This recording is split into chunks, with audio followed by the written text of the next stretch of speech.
eu disse, para corrupção. Tanto que a gente pode falar que a gênese do problema, tanto do Banco Master quanto do escândalo do INSS, é mais ou menos essa.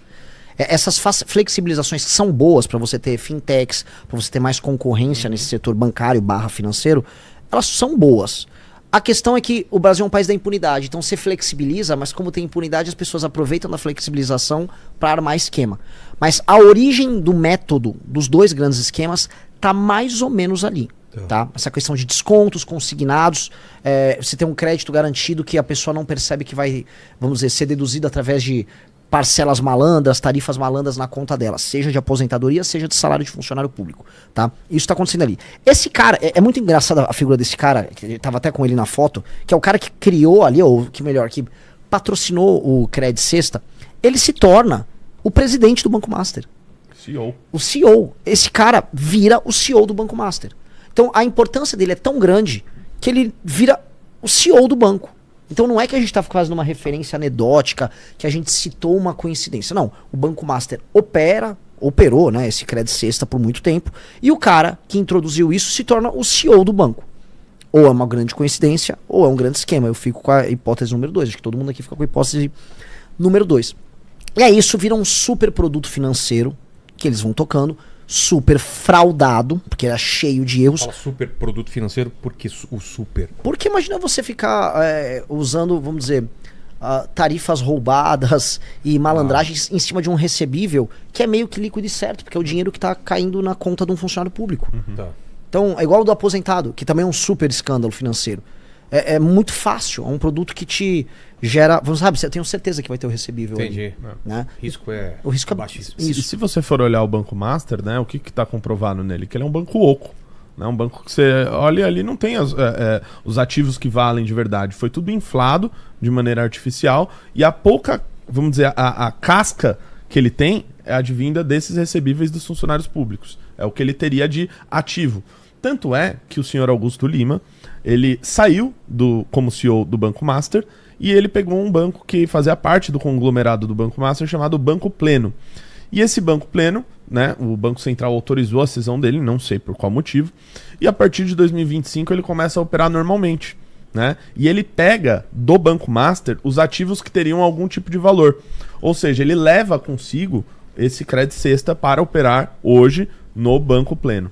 Então, assim, esse produto... Cujo CEO Augusto Lima. Esse produto... Como é que o Banco Central, agora com o Galípolo, permite que esse cara tenha feito essa cisão de um banco abertamente fraudulento, que continua fazendo a operação e leva, vamos dizer, os ativos bons, ou uma parte dos ativos bons do Banco Master, para ele, para continuar a operação? Essa é uma pergunta ainda sem resposta. Isso não deveria ter acontecido. Isso tinha que ser liquidado agora para os credores do Banco Master receber. Mas não, ficou lá rodando ainda. Isto é, na prática, muito estranho. Isso é uma das coisas. E é muito estranho já numa gestão do Galípolo e já num governo do PT. Eu digo isso porque o PT fica tentando se livrar do escândalo. Fica tentando fingir que isso é uma coisa do Centrão, que isso não acontece. E é mentira.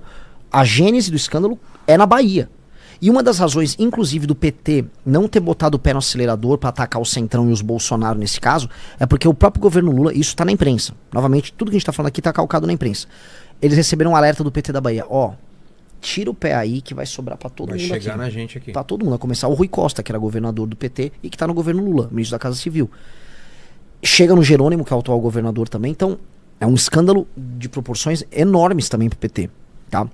O que acontece? Assim, é muito difícil a gente explicar para as pessoas que não são de mercado financeiro, não são operadores. Vamos tentar deixar simples, né? Explicar como é que funciona isso. Mas esse produto financeiro, né? Ou seja, esses cartões de crédito que eram baseados em recebíveis, que eram descontados do salário das pessoas, virou um produto que eles poderiam vender para outras instituições ou calcionar outras coisas.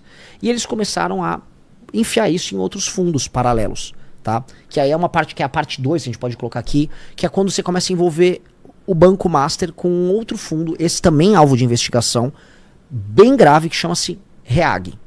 Tá? Que é... Fundo REAG. Isso.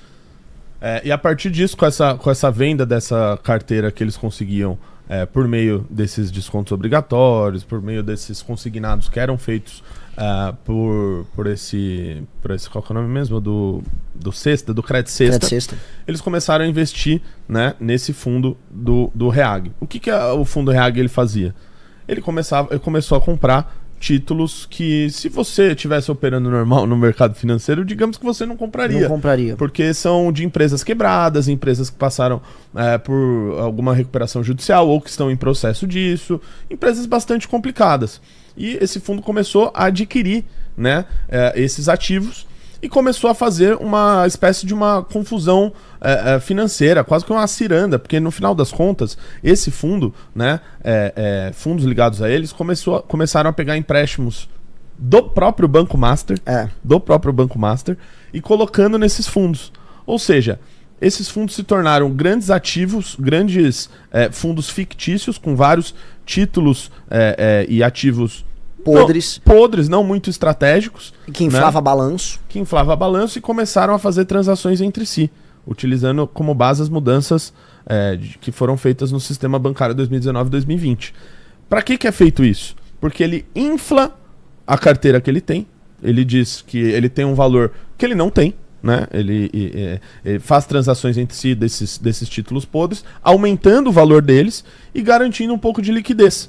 Para que isso? Para que ele pudesse entrar na parte de fazer os empréstimos. É fácil fazer essa manobra ou precisa de muita gente envolvida? Muita gente envolvida. Eles precisaram criar várias empresas fantasmas, empresas de laranja. Teve uma empresa, só uma empresa de laranja, que era uma empresa de consultoria. O Banco Master emprestou 500 milhões de reais para ela. Uma empresa laranja é uma empresa que existe e ou ela é de fachada? Ela é de fachada. Ela é oca.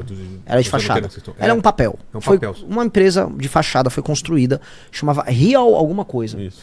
Só essa empresa recebeu um empréstimo do Banco Master de 500 milhões. Então imagina assim, você cria uma empresa de fachada, que era uma empresa de consultoria. Você vai montar uma consultoria, você precisa assim, de um escritório e umas pessoas. O que tinha? Não tinha nada, a empresa não era nada. Ela recebeu 500 milhões e ela automaticamente sai investindo nos fundos do REAG. Na hora. E os fundos do REAG, além de comprar uns títulos podres para inflar o balanço, ele comprava produtos financeiros do Banco Master. Ou seja, o dinheiro todo girava e voltava no próprio Banco Master. E aí inflava a caixa do Banco Master, ele emitia mais CDB e ficava girando uma roda.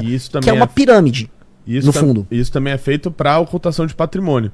Porque aí começa a ter determinados investimentos nesses fundos e eles se confundem ali no meio das transações que eles ficam fazendo, e o Banco Master obtém a liquidez, o Vorkar obtém a liquidez por meio disso, e aí começa a esconder patrimônio, a fazer lavagem de dinheiro, tanto que muitos fundos ligados ao REAG estiveram na Operação Carbono Oculto, e também muitos deles estariam envolvidos, né, com o crime organizado. Então o crime organizado passou a entrar aí e também participar da lavagem de dinheiro e ocultação de patrimônio por meio desses fundos. Em bom português, o PCC participa de atividades ligadas a esse fundo REAG. Esse fundo REAG é ligado a um cara que é o Tanuri, que muitas pessoas dizem que é chegamos no crime organizado. Então, rapidinho. Então, já tinha começado, né, com o PT, mas... Essa é uma opinião minha, não é do Viné. Essa opinião foi Renan Santos falou isso, não o Vilela. O Vilela não tem... Ele nem concorda com o que eu tô falando aqui, ele só tá observando como um observador imparcial e distante. Fique claro. Mas chegamos no PCC, então. Chegamos no PCC. E tem um rapaz chamado Nelson... Rapaz não, um senhor chamado Nelson Tanuri, que dizem que é uma espécie de sócio oculto desse banco. E ele também tá por trás ali das operações da REAG, tá? Se não me engano, acho que foi hoje ou ontem, ele teve todos os bens dele bloqueados, né? Sim. Este cara é muito complicado, porque ele é um dos... Ele já era, vamos dizer, famoso por ser vamos colocar aí um investidor com amizades estranhas há muito tempo. E considerado, inclusive, um cara perigoso no mercado. Tá? Mas ele está envolvido diretamente nisso. E o problema é que isso aí vai chegar, inclusive, a gente vai chegar nesse ponto, em São Paulo, porque esse cara tá por trás, inclusive, da privatização da EMAI, que é uma empresa de águas e esgotos aqui em São Paulo. Inclusive, acho que são eles que tocam aquela usina elevatória de traição que tem ali na Marginal Pinheiros e tal. E ele conseguiu quebrar também a empresa dele, o fundo dele, que comprou a EMAI, e a empresa dele, que calcionou a compra da EMAI na privatização, com base em títulos e, vamos dizer, produtos financeiros do Banco Master. Então, tá tudo amarrado ali. Esse Tanuri é um ser muito complicado nessa história toda. Tá? E o REAG tem ligação direta com ele, assim como tem ligação direta com o crime organizado, e foi um dos instrumentos para você girar dinheiro, inflar patrimônio e manter vamos dizer, um clima de que a roda estava girando. E aí é nesse período, né, que vamos dizer a fase 2, quando eles entram nos fundos, que o Vorkaro começa a viver aquela vida meio de multibilionário, que você tem uma hipercapitalização eles crescem pra caramba.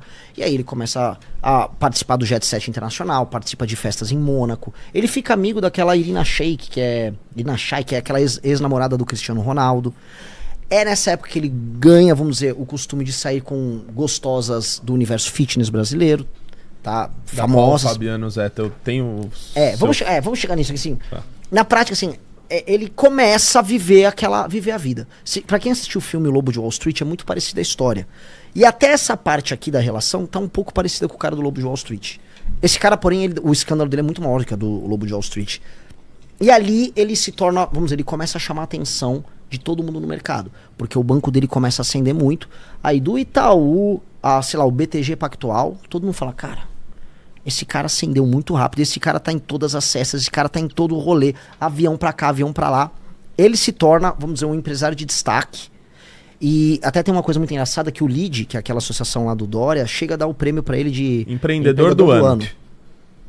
Tá? Viu que os nomes vão sempre aparecendo, né? Empreendedor do ano por Daniel Vorkar. Então, ele tava ali no auge. Mas, tudo isso permitiu que a empresa dele criasse um produto financeiro bem básico, mas um tanto quanto ousado, que era o famoso CDB do Banco Master. 40% mais do que o CDI de outros. Você tem o CDI, que todo mundo conhece, o produto CDI. E aí as empresas, bancos, etc., emitem o CDB com um determinado ágio sobre o CDI. Ele cobrava... As empresas costumam, 108, né, o 108 do CDI, 110 do CDI. Ele meteu logo 140% no CDI. Então o CDB dele era o produto financeiro mais quente do mercado. Né? Ele pagava muito mais do que todo mundo. Com base nisso, as pessoas começaram a comprar.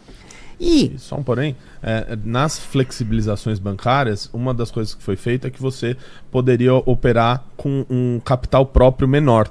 Isso faz com que você possa fazer uma alavancagem muito maior. Ou seja, você pode enfim, ter mais recursos por meio de crédito para fazer esses investimentos. E era isso que ele começou a fazer. Primeiro, obtendo a liquidez ali com a parte das transações entre fundos, e segundo, se alavancando e colocando mais esses CDBs aí no mercado. Eu queria perguntar se a galera entendeu e se você entendeu mais ou menos o mecanismo. Sim, eu tenho alguma dúvida em relação a isso? Sobre isso não tem. Ainda não. É meio intrincado isso, né? Porque ele emitia CDB e todo mundo comprava porque pagava bem, baseado na ideia de que os produtos financeiros dele e o balanço dele estavam bons. E nesse período tava, porque ele estava girando com essas empresas, com esses fundos e com o próprio Credit Sexta muito dinheiro. E eram produtos fake. O Credit Sexta era em cima de, vamos dizer, recebíveis fraudulentos, que nem existiam. Mas como ele enfiava isso nos outros, inclusive em fundos picaretas, como era o caso do Reag, todo mundo tinha a impressão que não, isso aqui tá girando. E mais, a partir do momento que um próprio Reag comprava o CDB do Banco Master, ele recapitalizava o Banco Master nesse jogo. Então o dinheiro ficava mudando só de mão, e todo mundo falou, pô, mas é muito dinheiro circulando nessas mãos, então parece que tá quente aqui. E aí... A não ser os grandes bancos, né? Começaram a olhar para isso e falar, tem algo estranho. Tem algo estranho. Vamos avisar o Banco Central.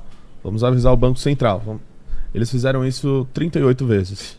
Foram 38 avisos emitidos ao Banco Central, à época presidida pelo Roberto Campos Neto. A gente vai agora chegar nele. Porque o que acontece? É nesse período, eles estão hipercapitalizados, que acontece um grande salto, que é a grande contaminação, que várias empresas, não vou citar nominalmente nenhuma, mas todos aqui no chat já sabem, várias empresas grandes e pequenas e médias no mercado financeiro começam a vender o CDB do Banco Master. Todo mundo vende. E aí o grande público sai comprando. Pô, tá pagando bem, tá sendo recomendado por empresas sérias, cara, eu vou comprar. Alguns casos, o mercado financeiro começa a analisar os balanços do Banco Master e começa a falar, tem coisa estranha aí. Isso aqui, os gastos administrativos que eles têm são muito altos, porque o Banco Master pagava as festas e todos os custos do lifestyle do Vorkaro e companhia com base nisso. E é aí também, nesse período, que o Vorkaro resolve começar a comprar parte da classe política, porque uma hora ele sabia que isso poderia dar problema. Né? E aí começam a chegar, vamos dizer, as pessoas famosas com contratos de consultoria. Pessoas com contrato de consultoria com o Banco Master variam muito. Vai do Michel Temer ao Ricardo Lewandowski, o Guido Mantega, o Henrique Meirelles. Ou seja, economistas das mais diversas vertentes aí podem entrar nessa. Até o outro lá, que esqueci o nome dele. Então, dos comunistas, o Paulo Gala, ele vira o economista-chefe, por exemplo, ali. Ou seja, começa a pintar contrato de de consultoria com todo mundo, e todo mundo tendo acesso aos maiores grupos políticos do Brasil. Fala com o Lewandowski, que você tá uma hora no STF, uma hora você tá no PT, fala com o Guido Mantega, que você estava